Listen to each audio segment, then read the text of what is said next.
ഒന്നാമത് ക്വസ്റ്റ്യൻ നോക്കുക. ക്വസ്റ്റ്യൻ കാണുന്നുണ്ടല്ലോ. A B C limited has the capacity of production of 1,20,000 unit and presently cell 30,000 unit at ₹100 each. The demand is sensitive to selling price, and it has been observed that with every reduction of 10 in selling price, the demand is doubled. What should be the target cost at full capacity if profit margin on sale is taken as 25%? അതായത് question എഴുതിയെടുക്കുക കേട്ടോ. അതായത് എന്താണ് ഈ question ചോദിക്കുന്നത്? A B C limited എന്ന് പറഞ്ഞ ഒരു കമ്പനിക്ക് അവരുടെ കപ്പാസിറ്റി എന്ന് പറഞ്ഞാൽ എന്താണ്? 1,20,000 യൂണിറ്റ് പ്രൊഡ്യൂസ് ചെയ്യാനുള്ളതാണ് അവരുടെ കപ്പാസിറ്റി. ഓക്കെ. അവര് പ്രസന്റ്ലി നിലവിൽ അവര് 30,000 യൂണിറ്റ് 100 രൂപ വെച്ചിട്ട് എന്ത് ചെയ്യുന്നുണ്ട്? അവര് വിൽക്കുന്നുണ്ട്. 30,000 യൂണിറ്റ് 100 രൂപയ്ക്ക് അവരെന്ത് ചെയ്യുന്നുണ്ട്? വിൽക്കുന്നുണ്ട്. ഓക്കെ. പിന്നെ ദ ഡിമാൻഡ് ഈ സെൻസിറ്റീവ് ടു സെല്ലിംഗ് പ്രൈസ്, അതായത് എന്താണ്? ഈ ഡിമാൻഡും സെല്ലിംഗ് പ്രൈസും വളരെ സെൻസിറ്റീവ് ആണ്. അതായത് സെല്ലിംഗ് പ്രൈസ് കൂടുന്നതനുസരിച്ച് ചിലപ്പോൾ ഡിമാൻഡ് കുറയും, ഡിമാൻഡ് കുറയുന്നതനുസരിച്ച് ചിലപ്പോൾ സെല്ലിംഗ് പ്രൈസ് കുറയും. ആ രീതിയിൽ അത്രയും സെൻസിറ്റീവ് ആണ് ഡിമാൻഡ് സെല്ലിംഗ് പ്രൈസ് തമ്മിലുള്ള റിലേഷൻഷിപ്പ് എന്ന് പറയുന്നത്. Okay. It has been observed that with every reduction of 10 in selling price, അതായത് സെല്ലിംഗ് പ്രൈസിൽ ഒരു 10 രൂപയിൽ ഉണ്ടാവുന്ന റിഡക്ഷൻ, 10 രൂപയിൽ കുറവ് വരുത്തുമ്പോൾ എന്താണ്? ഡിമാൻഡിൽ ഡബിൾ ആയിട്ടുള്ള മാറ്റം ഉണ്ടാവുന്ന പറയുന്നത്. ഓക്കെ. ആ ഡിമാൻഡിൽ ഡബിൾ ഡിമാൻഡ് ആവുന്നു, ഡിമാൻഡ് ഇൻക്രീസ് ചെയ്യും, ഡബിൾ ആയിട്ട് ഇൻക്രീസ് ചെയ്യുന്നതാണ് പറയുന്നത്. Okay. What should be the target cost at full capacity, അതായത് 1,20,000 അതാണ് ഫുൾ കപ്പാസിറ്റി. ആ ഫുൾ കപ്പാസിറ്റിയിൽ ആവുന്ന സമയത്ത് ഈ margin on sale is taken as 25%. Margin on sale 25%. അത് പ്രോഫിറ്റ് എത്രയാണ്? 25% കണക്കാക്കുക. അങ്ങനെയെങ്കിൽ എത്രയായിരിക്കും ഈ അവരുടെ ടാർഗറ്റ് കോസ്റ്റ് വരിക? ഫുൾ കപ്പാസിറ്റിയിൽ സെയിൽ നടത്തുന്ന സമയത്ത് എത്രയായിരിക്കും എന്താണ് ഇത് വരിക എന്നുള്ളതാണ് ചോദിക്കുന്നത്. ഓക്കെ. ഇപ്പൊ ഇവിടെ നമുക്ക് ഇങ്ങനെയുള്ള ഒരു പ്രോബ്ലം ചെയ്യുന്ന സമയത്ത് ക്വസ്റ്റിൽ തന്നിട്ടുള്ള ഡീറ്റെയിൽസിന് നമ്മൾ എന്ത് ചെയ്യാം? എടുത്ത് എഴുതുക. ഓക്കെ. അപ്പൊ നമുക്ക് തന്നിട്ടുള്ള ഡീറ്റെയിൽസ് എന്തൊക്കെയാണ്? അപ്പൊ ആൻസർ ചെയ്യാം, തുടങ്ങാം എന്ന് വിചാരിക്കുന്നു. നിങ്ങൾ എഴുതിയിട്ടുണ്ടോ? ക്വസ്റ്റ്യൻ എഴുതിയെടുത്ത് കഴിഞ്ഞോ?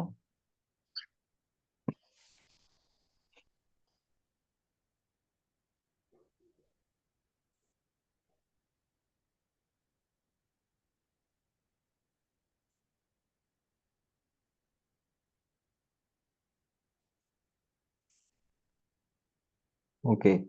അപ്പം നമുക്ക് നോക്കാം. ഫുൾ കപ്പാസിറ്റിയിൽ സെയിൽ നടത്തുന്ന എത്ര ടാർഗറ്റ് കോസ്റ്റ് വരണം എന്നുള്ളതാണ് നമ്മൾ കണ്ടുപിടിക്കേണ്ടത്. അപ്പൊ എങ്ങനെ ചെയ്യാൻ നോക്കാം. ഓക്കെ.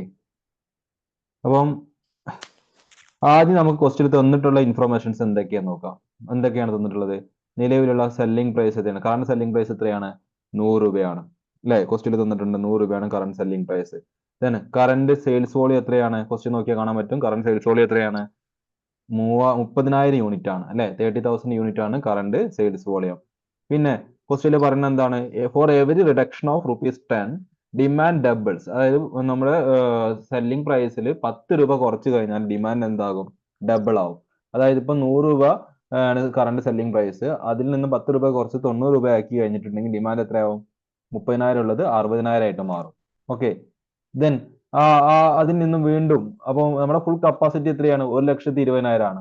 അപ്പൊ 1,20,000 എന്നുള്ള ആ കപ്പാസിറ്റിയിലേക്ക് എത്തണമെങ്കിൽ നമ്മൾ എത്ര തവണ, നമുക്ക് തന്നെ മനക്കണക്ക് ചിന്തിച്ചാൽ മതി അല്ലെ? 1,20,000 എന്ന് പറഞ്ഞ ആ എമൗണ്ടിലേക്ക്, അല്ലെങ്കിൽ ആ ഒരു ഫുൾ കപ്പാസിറ്റിയിലേക്ക് സെയിൽ നടത്തണമെങ്കിൽ നമ്മൾ എത്ര തവണ പ്രൈസ് കുറയ്ക്കേണ്ടി വരും? എത്ര തവണ കുറയ്ക്കേണ്ടി വരും?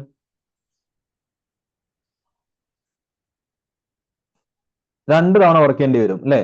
കാരണം ആദ്യത്തെ നോക്കുക, for first reduction of 10 rupees, ആദ്യത്തെ 10 രൂപ കുറയ്ക്കുന്ന സമയത്ത് ഡിമാൻഡ് എന്തായിട്ട് മാറും? 60,000 ആയിട്ട് മാറും. എങ്ങനെയാണ്? ഡബിൾ ഓഫ് 30,000, 30,000ത്തിന്റെ ഇരട്ടിയായിട്ട് മാറും അല്ലെ?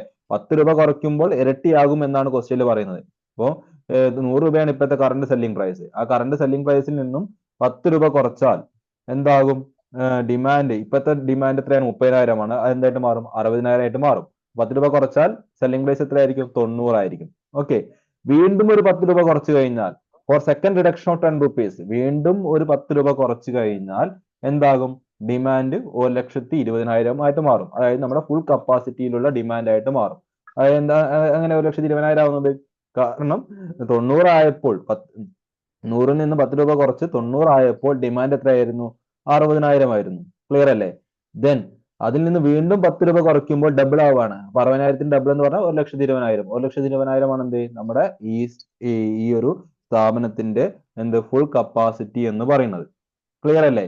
അപ്പോൾ ഫുൾ കപ്പാസിറ്റിയിൽ നമുക്ക് എന്താണ് സെയിൽ നടത്തണമെങ്കിൽ നമുക്ക് എന്ത് ചെയ്യണം? 2 തവണ എന്ത് ചെയ്യണം? നമ്മൾ നമ്മുടെ സെല്ലിംഗ് പ്രൈസ് കുറയ്ക്കണം. 2 ടൈംസ്. ആദ്യത്തെ 10 രൂപ കുറയ്ക്കണം, വീണ്ടും 10 രൂപ കുറയ്ക്കണം. ഓക്കെ. അപ്പൊ അങ്ങനെ വരുമ്പോൾ എന്താണ് നമുക്ക് ഇവിടെ മൊത്തം ഡിഡക്ഷൻ വരുന്നത് എത്രയാണ്? 2 ഡിഡക്ഷൻ ആണ്. ഓക്കെ. അപ്പൊ നമുക്ക് വരുന്ന മൊത്തം ഡിഡക്ഷൻ എത്രയാണ്? 2 ഡിഡക്ഷൻ ആണ്. So 2 deductions of ₹10 each R needed. അപ്പൊ നമുക്ക് 10 രൂപയുടെ 2 തവണയായിട്ട് നമുക്ക് എന്ത് ചെയ്യണം? ഡിഡക്ട് ചെയ്യണം.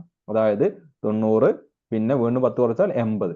അങ്ങനെ ആകുമ്പോൾ എന്താണ് നമുക്ക് 2 തവണ ഡിഡക്ട് ചെയ്യണം. എത്രയാണ്? 20 രൂപയാണ് എന്ത് നമുക്ക് ഒരു സ്റ്റെപ്പിൽ 10 രൂപ. അപ്പൊ 2 തവണ 2 × 10 20 രൂപയാണ് നമ്മൾ എന്ത് ചെയ്യേണ്ടത്? ഡിഡക്ട് ചെയ്യേണ്ടത്. ഓക്കെ. അപ്പൊ അങ്ങനെ ആകുന്ന സമയത്ത് ടാർഗറ്റ് കോസ്റ്റ് എത്രയായിരിക്കും? ഫുൾ കപ്പാസിറ്റിയിൽ 1,20,000 എന്ന് പറഞ്ഞ ഫുൾ കപ്പാസിറ്റി ഡിമാൻഡ് നമുക്ക് ലഭിക്കണമെങ്കിൽ നമ്മൾ നമ്മുടെ ഉൽപ്പന്നം വിൽക്കേണ്ടത് എത്ര രൂപയ്ക്കായിരിക്കും? 80 രൂപയ്ക്കായിരിക്കും. 80 രൂപയായിരിക്കും അവിടെ ടാർഗറ്റ് കോസ്റ്റ് എന്ന് പറയുന്നത്. ഓക്കെ. അല്ലെങ്കിൽ സെല്ലിംഗ് പ്രൈസ് അറ്റ് ഫുൾ 80 രൂപയായിരിക്കും. ഓക്കെ. അപ്പൊ അങ്ങനെയെങ്കിൽ നമ്മുടെ ക്വസ്റ്റ്യനകത്ത് പറയുന്നുണ്ട് സെല്ലിംഗ് പ്രൈസ് ആണ് 80 രൂപ കേട്ടോ. അപ്പൊ നമ്മൾ അതിൽ നിന്നും എന്ത് ചെയ്യണം? നമ്മുടെ കോസ്റ്റ് എത്രയാണ്? ക്വസ്റ്റ്യനകത്ത് പറയുന്നുണ്ട്. എവിടെയാണ് കോസ്റ്റ് എത്രയാണ്? 25% പ്രോഫിറ്റ് മാർജിൻ ഓൺ സെയിൽ എന്ന് പറഞ്ഞിട്ട് ക്വസ്റ്റ്യനിൽ തന്നിട്ടുണ്ട്. എത്രയാണ്? ക്വസ്റ്റ്യൻ നോക്കുക നിങ്ങൾ. ക്വസ്റ്റ്യൻ നോക്കിയാൽ കാണാൻ പറ്റും. എന്താണ് ഏറ്റവും അവസാനത്തെ വരി നോക്കുക. Profit margin on sale is taken as 25%. Profit margin എത്രയാണ്? സെയിൽസിന്റെ 25%. അപ്പം നമുക്ക് ടാർഗറ്റ് കോസ്റ്റ് കണ്ടുപിടിക്കാൻ എന്ത് ചെയ്യണം? ഈ സെല്ലിംഗ് പ്രൈസിൽ നിന്നും പ്രോഫിറ്റ് മാർജിൻ ഡിഡക്ട് ചെയ്യണം, മൈനസ് ചെയ്യണം. സെല്ലിംഗ് പ്രൈസ് എത്രയാണ്? 80 ആണ്. 1,20,000 രൂപയ്ക്ക് വിൽക്കണമെങ്കിൽ നമ്മുടെ സെല്ലിംഗ് പ്രൈസ് എത്ര ആയിരിക്കണം? 80 ആയിരിക്കണം എന്ന് നമുക്ക് കിട്ടി. അത് ക്ലിയർ ആണല്ലോ എങ്ങനെ കിട്ടിയെന്നുള്ളത്? ഡൗട്ട് ഇല്ല എന്ന് വിചാരിക്കുന്നു. ഓക്കെ. അപ്പൊ ഇനി ആ 80-ൽ എന്തുണ്ട്? പ്രോഫിറ്റ് മാർജിൻ ഉണ്ട്. ആ 80-ൽ ആ പ്രോഫിറ്റ് മാർജിൻ ഒഴിവാക്കിയാലേ നമുക്ക് എന്ത് കിട്ടുള്ളൂ? ടാർഗറ്റ് കോസ്റ്റ് കിട്ടുള്ളൂ. അപ്പം പ്രോഫിറ്റ് മാർജിൻ എത്രയാണ്? ക്വസ്റ്റ്യനകത്ത് പറയുന്നുണ്ട്. പ്രോഫിറ്റ് മാർജിൻ എത്രയാണ്? 25% ആണ്. അപ്പൊ നമ്മൾ എന്ത് ചെയ്യണം? ഇനി ഈ 80 എന്ന് പറഞ്ഞിട്ടുള്ള ഈ 80 രൂപയാണ് നമ്മുടെ ഒരു യൂണിറ്റിന്റെ സെല്ലിംഗ് പ്രൈസ് വരുന്നത്. അതിലുള്ള 25% പ്രോഫിറ്റ് മാർജിൻ നമ്മൾ ഒഴിവാക്കുക. ഓക്കെ. അപ്പോൾ അത് ഒഴിവാക്കുന്ന സമയത്ത് നമുക്ക് വരുന്നത് എത്രയാണ്? അതായത് 80-ന് 25% എന്ന് പറഞ്ഞാൽ 20 രൂപയാണ്. ഓക്കെ. ക്ലിയർ? അപ്പൊ 80-ൽ നിന്നും 20 മൈനസ് ചെയ്ത് കഴിഞ്ഞാൽ നമുക്ക് ടാർഗറ്റ് കോസ്റ്റ് വരുന്നത് എത്രയാണ്? 60 രൂപയാണ്. സെല്ലിംഗ് പ്രൈസ് മൈനസ് പ്രോഫിറ്റ് ആണ് എന്ത് കോസ്റ്റ് എന്ന് പറയുന്നത്, അറിയാലോ. അപ്പം നമുക്കിവിടെ ടാർഗറ്റ് കോസ്റ്റ് വരുന്നത് എത്രയായിരിക്കും? 80 മൈനസ് 20 60 രൂപയായിരിക്കും. ഓക്കെ. ഫസ്റ്റ് ക്വസ്റ്റ്യൻ ക്ലിയർ അല്ലേ? ഇത് നമ്മുടെ എന്താണ് നമുക്ക് ക്വസ്റ്റ്യന് ചാപ്റ്റർ വൈസ് ചിലപ്പോൾ നോക്കിയാൽ നിങ്ങൾക്ക് ഈ ഒരു ക്വസ്റ്റ്യൻ ഏത് ചാപ്റ്റർ ആണെന്ന് പെട്ടെന്ന് ക്ലിയർ ആവണമെന്നില്ല. അപ്പം ഇത് മനസ്സിലാക്കേണ്ടത് നമുക്ക് ക്വസ്റ്റ്യനിൽ തന്നെ ഇത് എങ്ങനെ ചെയ്യേണ്ടത് എന്നുള്ള, നമുക്ക് പല ക്വസ്റ്റ്യനും ചിലപ്പം നമ്മളൊരു PG സ്റ്റുഡൻസ് ആണ്, അവിടെ നമ്മുടെ എക്സാം നോക്കുന്ന സമയത്ത് പല ക്വസ്റ്റ്യനും ആ ക്വസ്റ്റ്യനകത്ത് തന്നെ സെൽഫ് എക്സ്പ്ലനേഷൻ, അതായത് എങ്ങനെയാണ് ആ പ്രോബ്ലം ചെയ്യേണ്ടത് എന്നുള്ളത് ക്വസ്റ്റ്യനകത്ത് വളരെ കൃത്യമായിട്ട് തന്നെ പറഞ്ഞിട്ടുണ്ടാവും. അത് വായിച്ചെടുക്കുക എന്നുള്ളതാണ് നമ്മുടെ ഒരു കഴിവ് എന്ന് പറയുന്നത്. അപ്പോൾ ഇവിടെ ടാർഗറ്റ് കോസ്റ്റ് വരുന്നത് എത്രയാണ്? 60 രൂപയാണ്. ഓക്കെ. ക്ലിയർ അല്ലേ? ഇങ്ങനെ കിട്ടിയെന്നുള്ള മനസ്സിലായല്ലോ? അപ്പോൾ നമ്മൾ എന്ത് ചെയ്യണം? ഏറ്റവും അവസാനം so the target cost at full capacity considering A 25% of margin on sale is 60. നമ്മൾ പറഞ്ഞിട്ടുള്ളത് എന്താണ്? ഫുൾ കപ്പാസിറ്റിയിൽ വിൽക്കുന്ന സമയത്ത് നമുക്ക് എത്ര ചെലവിൽ നമുക്ക് ഉൽപാദനം നടത്താൻ പറ്റും, അത് നമ്മളോട് കണ്ടുപിടിക്കാൻ പറഞ്ഞിട്ടുള്ളത്. ഓക്കെ. അത് എത്രയാണ്? അത് 60 രൂപയാണ്. ക്ലിയർ? അങ്ങനെ ഒരു നോട്ട് കൂടി കൊടുത്തു കഴിഞ്ഞാൽ ആൻസർ കംപ്ലീറ്റ് ആയി. ഓക്കെ അല്ലേ? Any doubt?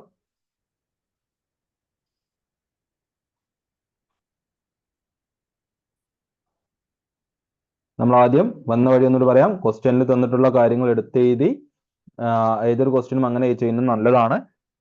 ദെൻ എന്താണ് ക്വസ്റ്റ്യനിൽ പറഞ്ഞിട്ടുള്ളത്? കറന്റ് സെല്ലിംഗ് പ്രൈസ് 100 പറഞ്ഞിട്ടുണ്ട്. കറന്റ് സെയിൽസ് വോളിയം 30,000 എന്ന് പറഞ്ഞിട്ടുണ്ട്. പിന്നെന്താണ് 10 രൂപ കുറയ്ക്കുമ്പോൾ ഡിമാൻഡ് ഡബിൾ ആവുമെന്നും ക്വസ്റ്റ്യനിൽ പറഞ്ഞിട്ടുണ്ട്. ഫുൾ കപ്പാസിറ്റി എത്രയാണ്? 1,20,000 ആണെന്ന് പറയുന്നുണ്ട്. പിന്നെ ക്വസ്റ്റ്യൻ എക്സ്ട്രാ തന്നിട്ടുള്ള എന്താണ്?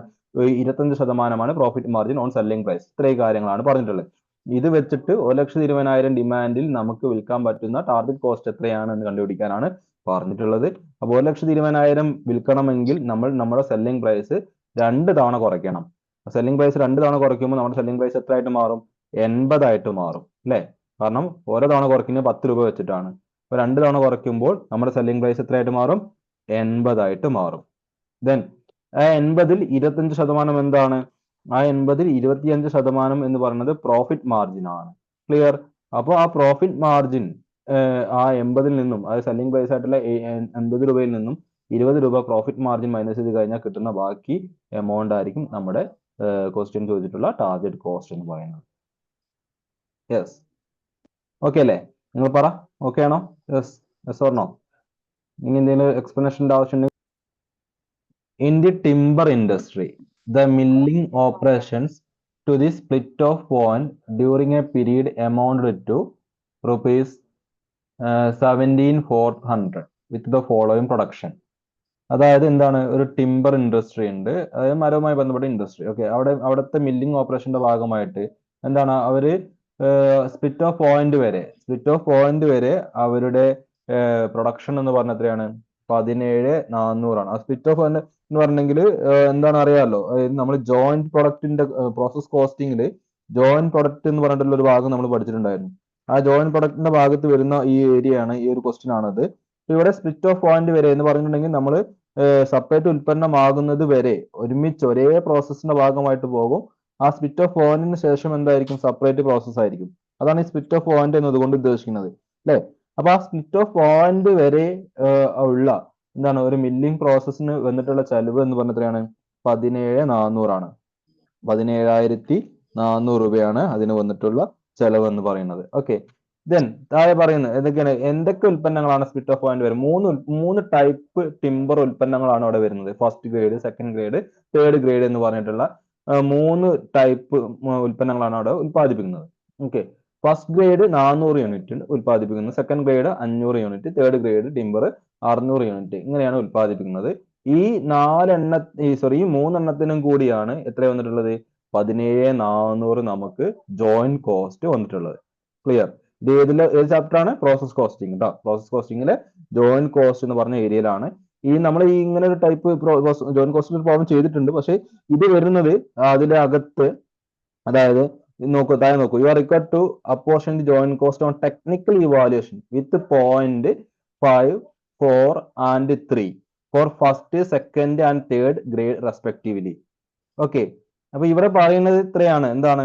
You are required to apportion the joint cost on technical evaluation with 0.5, 4 and 3 for first, second and third grade respectively എന്ന് പറഞ്ഞു. ഇവിടെ നമുക്ക് എന്താണ് ഓരോ ഇതിനും, ഓരോ ഗ്രേഡിനും, ഫസ്റ്റിനും സെക്കൻഡിനും തേർഡിനും ഒക്കെ നമുക്കൊരു വെയിറ്റേജ് തന്നിട്ടുണ്ട് ഇവിടെ.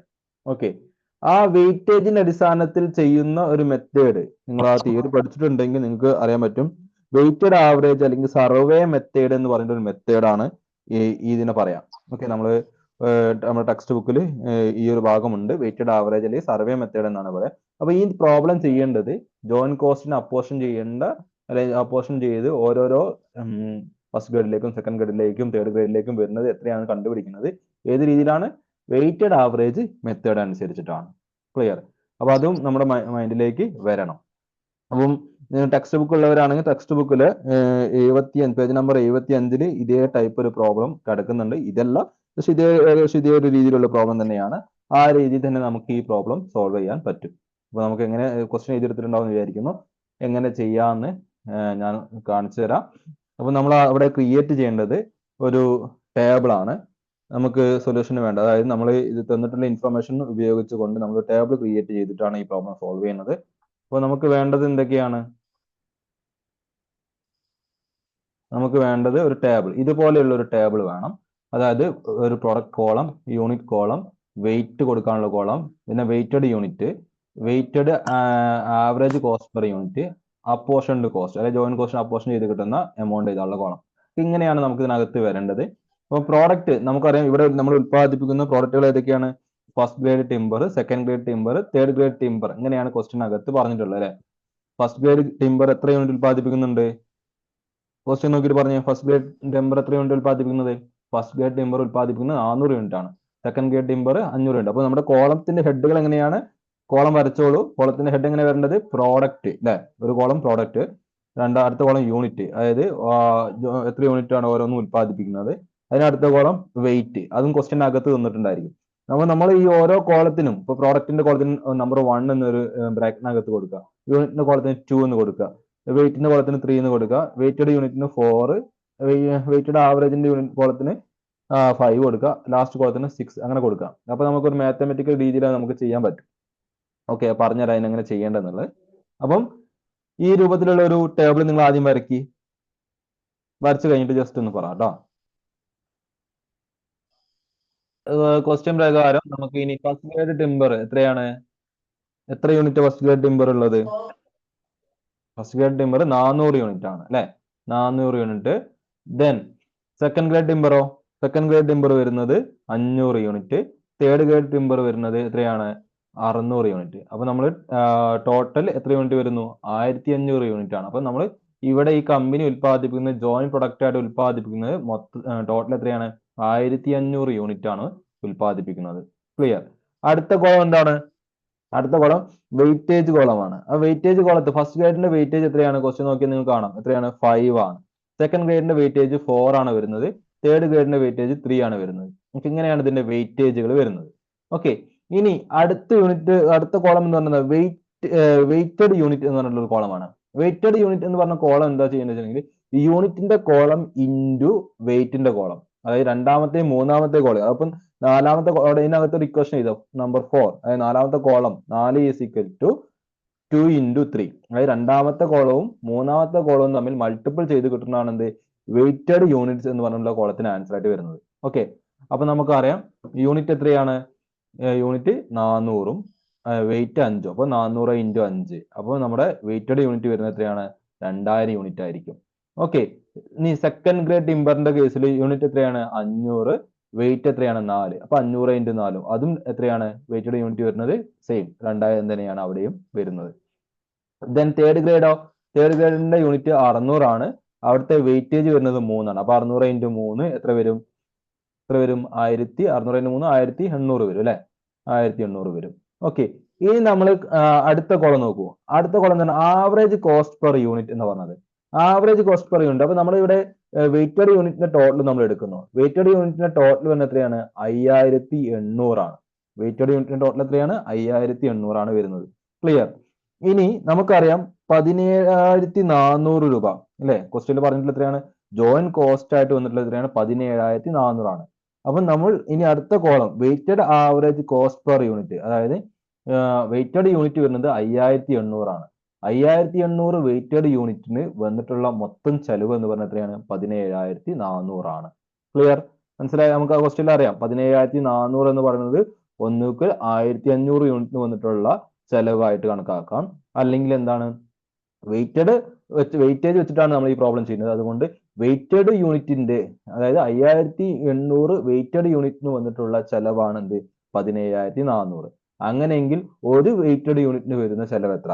അതാണ് weighted average cost per unit എന്ന് പറഞ്ഞ അടുത്ത കോളം. ഓക്കെ, അപ്പൊ അത് നമുക്ക് ഇങ്ങനെ ചെയ്യാം, വർക്കിംഗ് നോട്ടിൽ ചെയ്യാം. അപ്പൊ വർക്കിംഗ് നോട്ടിൽ നമ്മൾ ഇങ്ങനെ ചെയ്യുക, താഴെയായിട്ട് ഒരു വർക്കിംഗ് നോട്ട് കൊടുക്കുക. എന്താ കൊടുക്കേണ്ടത്? Calculation of weighted average cost per unit. Okay, അപ്പോൾ calculation of weighted average cost per unit, അതായത് weighted average cost per unit എങ്ങനെ കാണും? നമ്മൾ എങ്ങനെ കാണാം? നമുക്കറിയാം എത്രയാ വെയിറ്റഡ് ആവറേജ് യൂണിറ്റ് എത്രയാണ്? 5800 ആണ്. ഈ 5800 യൂണിറ്റിന് വേണ്ടിയിട്ട് വന്നിട്ടുള്ള കോസ്റ്റ് ആണ് എന്ത്? 17,400 എന്ന് പറയുന്നത്. അപ്പോൾ ഒരു യൂണിറ്റിന് വരുന്ന എമൗണ്ട് എങ്ങനെ കണ്ടുപിടിക്കും? 17,400 ഡിവൈഡ് ബൈ 5800 ചെയ്ത് കഴിഞ്ഞാൽ ഒരു യൂണിറ്റിന്, അതായത് weighted average cost per unit നമുക്ക് കിട്ടാൻ എന്ത് ചെയ്താൽ മതി? 17,400 ഡിവൈഡ് ബൈ 5800 ചെയ്താൽ മതി. ഓക്കെ, അപ്പൊ നമുക്ക് ഇവിടെ കിട്ടി എന്താണ്? Weighted average cost per unit എത്രയാണ്? 3 രൂപയാണ്. ക്ലിയർ. 17,400 divide by 5800. അത് കിട്ടി കഴിഞ്ഞാൽ നമുക്ക് നേരെ എന്ത് ചെയ്യാം? ആ കോളത്തിൽ, അതായത് ടേബിളിനകത്തുള്ള ആ കോളത്തിൽ ഫില്ല് ചെയ്യുക. എല്ലാത്തിനും കോസ്റ്റ് പെർ യൂണിറ്റ് എന്ന് പറയുമ്പോൾ പെർ യൂണിറ്റ് സെയിം തന്നെയല്ലേ, കാരണം എന്താണ്? ഇത് ജോയിന്റ് പ്രൊഡക്റ്റ് ആണ്. അപ്പൊ എല്ലാ കോളത്തിനും എന്ത് തന്നെ വരിക? 3 എന്ന് തന്നെയാണ് വരിക. സോ 3 3 3 3 കോളവും നമ്മൾ എന്ത് ചെയ്യുന്നു? 3 എന്ന് എഴുതി 3 എന്ന് എഴുതിയിട്ട് ഫില്ല് ചെയ്യാം. ഓക്കെ, ഇനി നമ്മൾ എന്ത് ചെയ്യുന്നു? ലാസ്റ്റ് കോളം, പ്രോബ്ലത്തിന്റെ ലാസ്റ്റ് പാർട്ടാണ്. ഇനി നമ്മൾ എന്ത് ചെയ്യണം? ഇതിനെ അപ്പോർഷൻ ചെയ്യണം. അപ്പൊ നമ്മുടെ ടോട്ടൽ ജോയിന്റ് കോസ്റ്റ് എന്ന് പറയുന്നത് 17,400 ആണ്. ഈ 17,400-ൽ ഫസ്റ്റ് ഗ്രേഡ് ടിമ്പറിന്റെ കോസ്റ്റ് എത്രയാണ്, സെക്കൻഡ് ഗ്രേഡ് ടിമ്പറിന്റെ കോസ്റ്റ് എത്രയാണ്, തേർഡ് ഗ്രേഡ് ടിമ്പറിന്റെ കോസ്റ്റ് എത്രയാണ് എന്ന് നമ്മൾ ഇനി കണ്ടുപിടിക്കുകയാണ്. എങ്ങനെയാണ് നമ്മൾ കണ്ടുപിടിക്കുക? അതായത് നമ്മുടെ കോളത്തിന്റെ നോക്കുക, 6ാമത്തെ കോളമാണ്. അപ്പൊ 6th കോളം എന്ന് പറയുന്നത് എന്താണ്? 4th column into 5th column. 4th column ഏതാണ്? വെയിറ്റഡ് യൂണിറ്റ് ആണ്. ഓക്കെ, വെയിറ്റഡ് യൂണിറ്റിന്റെ column into weighted average cost per യൂണിറ്റിന്റെ കോളം, അതായത് 2000 ഇൻറ്റു 3. അതാണ് എന്ത് ഫസ്റ്റ് ഗ്രേഡ് ടിമ്പറിന് കിട്ടുന്ന എന്താണ് ജോയിന്റ് കോസ്റ്റിലെ അവരുടെ പോർഷൻ എന്ന് പറഞ്ഞത്. അപ്പൊ ജോയിന്റ് കോസ്റ്റിലെ ഫസ്റ്റ് ഗ്രേഡ് ടിമ്പറിന്റെ പോർഷൻ എത്രയാണ്? 6000 ആയിരിക്കും. ക്ലിയർ? എങ്ങനെ കിട്ടി? വെയിറ്റഡ് യൂണിറ്റ് 2000 ആണ്, weighted average cost per unit എത്രയാണ്? 3 ആണ്. അപ്പൊ 2000 ഇൻറ്റു 3 എത്രയാണ്? 6000 ആയിരിക്കും. ക്ലിയർ? ഇനി സെക്കൻഡ് ഗ്രേഡ് ടിമ്പറിന്റെയോ? സെക്കൻഡ് ഗ്രേഡ് ടിമ്പറിന്റെയും എന്താണ് വെയിറ്റഡ് യൂണിറ്റ് 2000-ഉം weighted average cost per unit 3 ആയതുകൊണ്ട് അതും സെയിം തന്നെയായിരിക്കും. എത്രയാണ്? 6000 തന്നെയാണ്. ഓക്കെ, ഇനി തേർഡ് ഗ്രേഡ് ടിമ്പറിനോ? തേർഡ് ഗ്രേഡ് ടിമ്പറിന് 1800 ഇൻറ്റു 3. 1800 ഇൻറ്റു 3 എത്ര വരും? 5400 വരും. ക്ലിയർ? അപ്പം നമ്മൾ ചെയ്ത് ശരിയാണോ എന്ന് അറിയണമെങ്കിൽ നമ്മൾ എന്ത് ചെയ്താൽ മതി? ഈ മൊത്തം ഈ 6000 പ്ലസ് 6000 പ്ലസ് 5400 ഇത് മൂന്നും കൂടി ആഡ് ചെയ്യുമ്പോൾ നമ്മുടെ ടോട്ടൽ ജോയിന്റ് കോസ്റ്റ് ആയിട്ടുള്ള 17,400 വരും. അത് വന്നാൽ മാത്രമേ നമ്മൾ ചെയ്ത് കറക്റ്റ് ആവുള്ളൂ. അപ്പൊ നോക്കുക, അത് കൂട്ടി നോക്കുന്ന സമയത്ത് 17,400 തന്നെ വരുന്നുണ്ട്. അപ്പോൾ ഇങ്ങനെയാണ് എന്ത് ഈ ഒരു സർവേ മെത്തേഡ് അല്ലെങ്കിൽ വെയിറ്റഡ് ആവറേജ് മെത്തേഡ് അനുസരിച്ചിട്ട് നമ്മൾ എന്താണ് ഈ ജോയിന്റ് കോസ്റ്റിനെ അപ്പോർഷൻ ചെയ്ത് കൊടുക്കുക. അപ്പൊ ഈ തരത്തിലുള്ള ജോയിന്റ് കോസ്റ്റിനെ അപ്പോർഷൻ ചെയ്യുന്ന തരത്തിലുള്ള പ്രോബ്ലം ഒക്കെ നമുക്ക് എക്സ്പെക്ട് ചെയ്യാം. പ്രീവിയസ് ഇയറിൽ ചോദിച്ചിട്ടുണ്ട് എന്ന് മനസ്സിലായല്ലോ. അപ്പൊ ഈ തരത്തിലുള്ള പ്രോബ്ലംസ് നിങ്ങൾ വർക്ക്ഔട്ട് ചെയ്യണം, ഒന്ന് പഠിക്കണം. ഓക്കെ, അപ്പോൾ ഇതിൽ ഡൗട്ട് ഇല്ലാന്ന് വിചാരിക്കുന്നു. അപ്പൊ ഇവിടെ നോക്കേണ്ട കാര്യം എന്താണ്?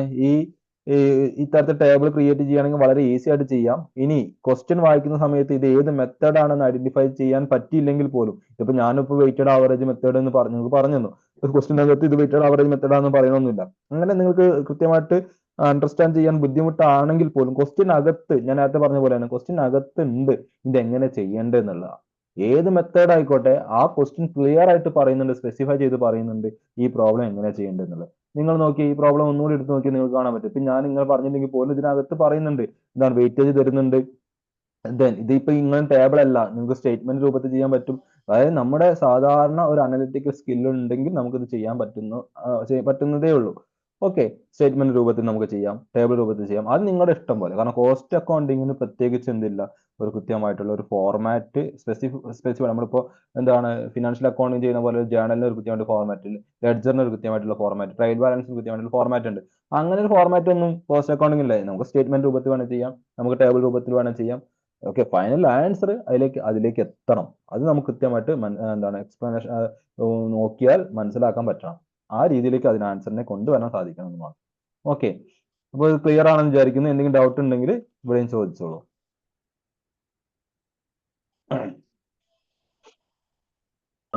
എന്നാ കുറച്ചുകൂടി ക്വസ്റ്റ്യൻ ആണ്. Next question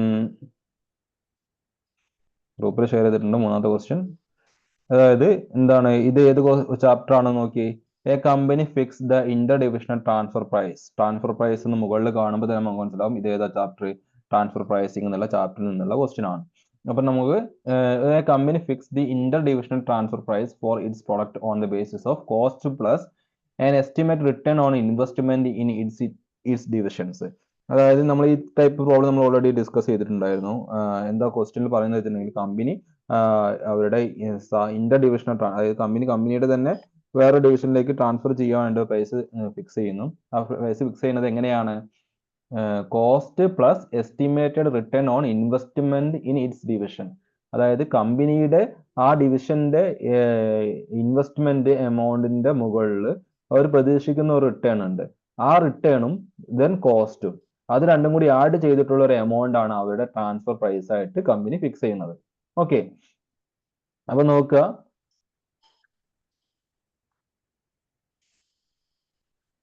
the relevant portion of the budget for division A for the year. Okay, question അകത്ത് തന്നിട്ടുണ്ട്. ഇനി ഫിക്സ്ഡ് അസറ്റ് എത്രയാണ്? ഫിക്സ്ഡ് അസറ്റ് 5 lakh ഉണ്ട്, കറണ്ട് അസറ്റ് ഉണ്ട് 3 lakh ആണ്. അതിന്റെ ബ്രാക്കറ്റ് തന്നെ പറയുന്നത് അതർ ദാൻ ഡെപ്റ്റേഴ്സ്. ഡെപ്റ്റേഴ്സ് അല്ലാത്ത കറണ്ട് അസറ്റുകളാണ് ഈ 3 ലക്ഷം. പിന്നെ ഡെപ്റ്റേഴ്സ് തന്നിട്ടുണ്ട്, അപ്പൊ ഡെപ്റ്റേഴ്സും എന്താണ് അതിലേക്ക് എടുക്കണം 2 lakh. പിന്നെ എന്താ annual fixed cost of the division. ഈ ഡിവിഷന് വരുന്ന ഫിക്സ്ഡ് കോസ്റ്റ് എത്രയാണ്? ഒരു വർഷത്തേക്ക് 80,000 രൂപയാണ്, അല്ല 8 ലക്ഷം രൂപയാണെന്ന് പറയുന്നുണ്ട്. പിന്നെന്താണ് വേരിയബിൾ കോസ്റ്റ് 10 രൂപയാണെന്ന് പറയുന്നുണ്ട്. പിന്നെ budgeted volume of production per unit ബ്രാക്കറ്റിൽ പറയുന്നുണ്ട്, യൂണിറ്റ് എന്ന് പറയുന്നുണ്ട്. അപ്പൊ അവിടെ റുപ്പീസിന്റെ സൈൻ ഉണ്ട് ക്വസ്റ്റിനകത്ത്. അപ്പൊ നിങ്ങൾ തെറ്റിദ്ധരിക്കേണ്ട, അത് ഈ സൈൻ റോങ്ലി വന്നതാണ്. എന്താണ് ബ്രാക്കറ്റിനകത്ത് എടുത്ത് പറയുന്നത് യൂണിറ്റ് എന്നുള്ള. അപ്പൊ 4 ലക്ഷം യൂണിറ്റ് ആണ് അവരുടെ ബഡ്ജറ്റഡ് വോളിയം. ഒരു വർഷം അവർ ഉത്പാദിപ്പിക്കുന്ന 4 ലക്ഷം യൂണിറ്റ് ആണ് എന്ന് മനസ്സിലാക്കുക. അത് എമൗണ്ട് അല്ല. ഓക്കെ, ബ്രാക്കറ്റിനകത്ത് എടുത്ത് പറയുന്നുണ്ട് യൂണിറ്റ്സ് എന്നുള്ള. അപ്പൊ റോങ്ലി അത് അവര് സൈൻ വന്നു പോയതാണ്. ദെൻ പിന്നെന്താണ് decide return on investment 28%. Company പ്രതീക്ഷിക്കുന്ന ഇൻവെസ്റ്റ്മെന്റ് മുകളിൽ കമ്പനി പ്രതീക്ഷിക്കുന്ന റിട്ടേൺ എത്രയാണ്? 28%. ഇത്രയാണ് നമുക്ക് തന്നിട്ടുള്ള ഇൻഫർമേഷൻസ്. നമ്മൾ പറഞ്ഞിട്ടുള്ള എന്താണ് ഡിവിഷൻ എയുടെ ട്രാൻസ്ഫർ പ്രൈസ് കണ്ടുപിടിക്കാനാണ് പറഞ്ഞിട്ടുള്ളത്. സെയിം ടൈപ്പ് ഓഫ് പ്രോബ്ലം നമ്മൾ ഓൾറെഡി ഡിസ്കസ് ചെയ്തിട്ടുണ്ടായിരുന്നു. അതുകൊണ്ട് വലിയ കൺഫ്യൂഷൻ ഒന്നും ഉണ്ടാവില്ല എന്ന് വിചാരിക്കുന്നു. നമ്മൾ ഇവിടെ നമ്മൾ കണ്ടുപിടിക്കുന്ന ക്വസ്റ്റിനകത്ത് തന്നെ പറയുന്നുണ്ട് കോസ്റ്റ് പ്ലസ് എന്താണ് റിട്ടേൺ ഓൺ ഇൻവെസ്റ്റ്മെന്റ് ആണ്. അപ്പൊ നമ്മൾ ആദ്യം കണ്ടുപിടിക്കേണ്ടത് എന്താണ്? ഒന്നുകിൽ കോസ്റ്റ് കണ്ടുപിടിക്കാം, അല്ലെങ്കിൽ റിട്ടേൺ ഓൺ ഇൻവെസ്റ്റ്മെന്റ് കണ്ടുപിടിക്കാം. കാരണം എന്താണ് cost plus return on investment അല്ലേ, കോസ്റ്റിനോട് കൂടി റിട്ടേൺ ഓൺ ഇൻവെസ്റ്റ്മെന്റ് ആഡ് ചെയ്യണം. അപ്പൊ നമുക്ക് ഏതാച്ചാൽ ആ രീതി ചെയ്യാം. അപ്പൊ ഇവിടെ നമ്മൾ ഏറ്റവും ആദ്യം ചെയ്യുന്നത് എന്താണ്, എത്രയാണ് ഈ കമ്പനിയുടെ ടോട്ടൽ ഇൻവെസ്റ്റ്മെന്റ്? ഈ കമ്പനി ടോട്ടൽ ഇൻവെസ്റ്റ്മെന്റ് എന്ന് പറഞ്ഞാൽ എന്താണ്? ഇവിടെ ഫിക്സ്ഡ് അസറ്റ് ഉണ്ട്, കറണ്ട് അസറ്റ് ഉണ്ട്, ഡെപ്റ്റർ ഉണ്ട് അല്ലെ. അപ്പൊ ഈ മൂന്നും കൂടിയതാണ് കമ്പനിയുടെ ടോട്ടൽ ഇൻവെസ്റ്റ്മെന്റ് എന്ന് പറയുന്നത്. ഓക്കെ, അപ്പൊ നമ്മൾ ആദ്യം നമ്മൾ പ്രോബ്ലം ചെയ്യുന്ന സമയത്ത് കമ്പനിയുടെ ടോട്ടൽ ഇൻവെസ്റ്റ്മെന്റ് എത്രയാണ് നമ്മൾ എഴുതാൻ പോവാണ്. ടോട്ടൽ ഇൻവെസ്റ്റ്മെന്റ് എത്രയാണ്? ടോട്ടൽ ഇൻവെസ്റ്റ്മെന്റ് എന്ന് പറഞ്ഞിട്ടുണ്ടെങ്കിൽ fixed asset plus current asset plus debtor ആണ് എന്ത് ടോട്ടൽ ഇൻവെസ്റ്റ്മെന്റ് എന്ന് പറയുന്നത് നമുക്കറിയാം. ഓക്കെ, ഇവിടെ total 5 lakh plus 3 lakh plus 2 lakh 10 lakh ആണ് ഈ കമ്പനിയുടെ അല്ലെങ്കിൽ ഈ ഡിവിഷന്റെ ടോട്ടൽ ഇൻവെസ്റ്റ്മെന്റ് ആയിട്ട് വരുന്നത്. ക്ലിയർ ആണല്ലോ? അപ്പം അതിന്റെ മുകളിൽ ടോട്ടൽ ഇൻവെസ്റ്റ്മെന്റ് മുകളിൽ റിട്ടേൺ ഓൺ ഇൻവെസ്റ്റ്മെന്റ് എത്രയാണ് ക്വസ്റ്റിനകത്ത് പറയുന്നുണ്ട്. അപ്പൊ നമ്മളെ കണ്ടുപിടിക്കുകയാണ്. Calculate the desired return on investment. Desired return on investment എത്രയാണെന്ന് ക്വസ്റ്റിനകത്ത് ക്ലിയർ ആയിട്ട് പറയുന്നുണ്ട്. എത്രയാണത്? അത് ഇതിന്റെ ഇൻവെസ്റ്റ്മെന്റിന്റെ എത്ര പെർസെന്റേജ് ആണെന്ന് പറഞ്ഞത്? 28% പറയുന്നത് അല്ലെ. അപ്പൊ ടോട്ടൽ ഇൻവെസ്റ്റ്മെന്റ് 10 lakh ആണ്. 10 lakhന്റെ 28% നമുക്ക് അവിടെ വരുന്ന റിട്ടേൺ ഓൺ ഇൻവെസ്റ്റ്മെന്റ് എന്ന് പറയുന്നത്. ഓക്കെ, അപ്പൊ decide ROI, decide return on investment എങ്ങനെയായിരിക്കും? 10 lakhന്റെ 28%, അതായത് 2,80,000 ആണ് ആ കമ്പനി എന്ത് ചെയ്യുന്നത് പ്രതീക്ഷിക്കുന്ന റിട്ടേൺ എന്ന് പറഞ്ഞത്. അപ്പൊ കമ്പനിയുടെ പ്രതീക്ഷിക്കുന്ന റിട്ടേൺ എന്ന് പറഞ്ഞത് 2,80,000 രൂപയാണ്. ക്ലിയർ ആണെന്ന് വിചാരിക്കുന്നു. കിട്ടിയത് എങ്ങനെയാണെന്നുള്ളത് സിമ്പിൾ പ്രോബ്ലം ആണ് കേട്ടോ അത്. പിന്നെ ഇനി നമ്മൾ പറഞ്ഞ എന്താണ്? Calculate transfer. ഇനി നമ്മൾ ഇതിന് ട്രാൻസ്ഫർ പ്രൈസ് കാൽക്കുലേറ്റ് ചെയ്യണം. ക്ലിയർ? അതിൽ ആദ്യം നമുക്കറിയാം കോസ്റ്റ് പ്ലസ് എന്താണ് പ്രോഫിറ്റ് ആണ് ട്രാൻസ്ഫർ പ്രൈസ് എന്ന് പറയുന്നത് അല്ലെ. ഇവിടെ നമുക്ക് cost plus return on investment ആണ് ഈ ഒരു കേസിൽ നമ്മുടെ ട്രാൻസ്ഫർ പ്രൈസ്. അപ്പോൾ കോസ്റ്റിനെ നമുക്ക് രണ്ടായിട്ട് സ്പ്ലിറ്റ് ചെയ്യാം.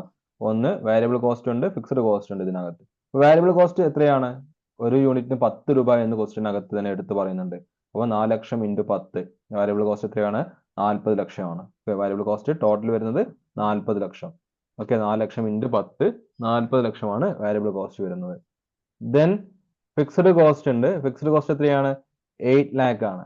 ക്ലിയർ? അപ്പൊ 8 lakh എന്നുള്ളത് നമുക്ക് ഫിക്സ്ഡ് കോസ്റ്റ് നേരിട്ട് തന്നെ ക്വസ്റ്റിനകത്ത് നമുക്ക് തന്നിട്ടുണ്ട്. 8 lakh rupees എന്ന് ക്വസ്റ്റ്യൻ നേരിട്ട് നമുക്ക് തന്നിട്ടുണ്ട്. സോ നമുക്ക് അതിന്റെ കാര്യത്തിൽ കൺഫ്യൂഷൻ അടിക്കേണ്ട ആവശ്യമില്ല. 8 lakh. ദെൻ അപ്പൊ നമുക്ക് ടോട്ടൽ കോസ്റ്റ് കിട്ടും. ടോട്ടൽ കോസ്റ്റ് എത്രയാണ്? 40 ലക്ഷം പ്ലസ് 8 lakh 48 lakh ആണ് നമ്മുടെ ടോട്ടൽ കോസ്റ്റ് വരുന്നത്. ഡൗട്ട് ഒന്നും ഇല്ലാന്ന് വിചാരിക്കുന്നു. ദെൻ ഇനി നമ്മൾ എന്ത് ചെയ്യണം? ടോട്ടൽ കോസ്റ്റിനോട് കൂടി നമ്മൾ പ്രതീക്ഷിക്കുന്ന റിട്ടേൺ, ഡിസൈഡ് റിട്ടേൺ എത്രയാണ്? 2,80,000 ആണെന്ന് നമുക്കറിയാം. അപ്പൊ 48 ലക്ഷം പ്ലസ് 2,80,000. അപ്പൊ ടോട്ടൽ ട്രാൻസ്ഫർ പ്രൈസ് വരുന്നത് എത്രയാണ്? 50,80,000 രൂപയാണ് നമ്മുടെ ടോട്ടൽ ട്രാൻസ്ഫർ പ്രൈസ് വരുന്നത്. ക്ലിയർ? 50,80,000 സംശയം ഇല്ലാന്ന് വിചാരിക്കുന്നു. അപ്പൊ ആദ്യം നമ്മൾ എന്ത് ചെയ്തു? ഇൻവെസ്റ്റ്മെന്റ് എത്രയാണെന്ന് കണ്ടുപിടിച്ച് ഇൻവെസ്റ്റ്മെന്റ് മുകളിൽ റിട്ടേൺ ഓൺ ഇൻവെസ്റ്റ്മെന്റ് കണ്ടെത്തി. ദെൻ നമ്മൾ ഇനി എന്ത് ചെയ്യുന്നു? കോസ്റ്റ് കണ്ടെത്തി. കോസ്റ്റിനോട് കൂടി decide ROI, decide return on investment add ചെയ്തു. അപ്പൊ നമുക്ക് ടോട്ടൽ ട്രാൻസ്ഫർ പ്രൈസ് കിട്ടി. ഓക്കെ, നമ്മുടെ ക്വസ്റ്റ്യൻ ചോദിച്ചിട്ടുണ്ട് ടോട്ടൽ ട്രാൻസ്ഫർ പ്രൈസ് അല്ല, എന്താണ് ട്രാൻസ്ഫർ ഡിവിഷൻ എയുടെ ട്രാൻസ്ഫർ പ്രൈസ് പെർ യൂണിറ്റ് എത്രയാണ് കണ്ടുപിടിക്കാനാണ് പറഞ്ഞിട്ടുള്ളത്. അപ്പോൾ the transfer price for division A is, അതുകൊണ്ട് ഡിവിഷൻ എക്ക് വരുന്ന ട്രാൻസ്ഫർ പ്രൈസ് എന്ന് പറയുന്നത് എത്രയാണ്? 50,80,000. അതായത് 50,80,000 എന്ന് പറഞ്ഞാൽ ടോട്ടൽ ട്രാൻസ്ഫർ പ്രൈസ് ആണ്.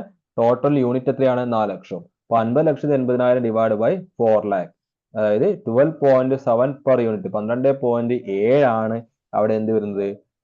ട്രാൻസ്ഫർ പ്രൈസ് പെർ യൂണിറ്റ് വരുന്നത്. അപ്പോൾ ട്രാൻസ്ഫർ പ്രൈസിംഗ് എന്നുള്ള ചാപ്റ്ററിൽ നിന്നും നമുക്ക് പ്രോബ്ലം പ്രതീക്ഷിക്കാവുന്നതാണ്. നിങ്ങൾ അത് എക്സ്പെക്ട് ചെയ്യണം. ഈ ഒരു ടൈപ്പ് പ്രോബ്ലം നമ്മൾ ഓൾറെഡി ഡിസ്കസ് ചെയ്തിട്ടുണ്ട്. അപ്പോൾ നിങ്ങൾ ഒന്നുകൂടിയും ഈ പ്രോബ്ലം